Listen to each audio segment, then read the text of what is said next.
మనలాంటి పనిని మరొకరు చేసినప్పుడు మన విలువ తగ్గిపోతుందా?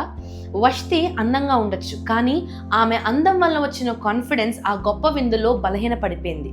మన సెల్ఫ్ కాన్ఫిడెన్స్ మనం షైన్ అయినంత వరకు బాగుంటుంది, కానీ మరొకరు మనలా మెరిసే సమయంలో మన ఇన్సెక్యూరిటీస్ తలెత్తుతాయి. అప్పుడు వాటిని కప్పిపుచ్చేందుకు అహంకారాన్ని ధరిస్తాం. వష్టి రాజాజ్ఞను తిరస్కరించి రాను అని చెప్పినట్లు వష్టి జీవితం ఇదే. ఆమె కాన్ఫిడెన్స్ తగ్గడంతోనే ఆమె గర్విష్ఠగా ఎంచబడి ఆమె స్థానాన్ని పోగొట్టుకుంది. ఇలాంటిదే మీ జీవితంలో ఎప్పుడైనా జరిగిందా? అయితే ఇప్పుడు ఎస్తేర్ను గమనించండి.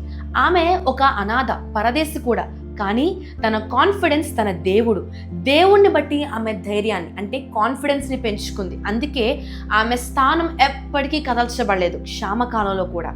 సామెతలు 3వ అధ్యాయము 5, 6 వచనంలో ఇదే చెప్పబడింది.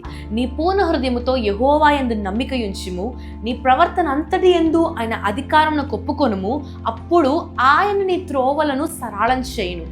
సెల్ఫ్ కాన్ఫిడెన్స్ కంటే గాడ్ కాన్ఫిడెన్స్ చాలా గొప్పది. ఇది ఇన్సెక్యూరిటీస్ని కానీ గర్వాన్ని కానీ మనలోకి రానివ్వదండి. మనుషుల దయను, దేవుని దయను సంపాదించుకోగలిగేట్లు సహాయపడుతుంది. అప్పుడు మనము ఎన్నటికీ కదల్చబడిన వారముగా ఎస్తేరు వలె ధైర్యంగా ఉండగలుగుతాం. కాబట్టి దేవుణ్ణి ఎంచుకోండి, ఆయన వల్ల వచ్చే ధైర్యాన్ని పెంచుకోండి.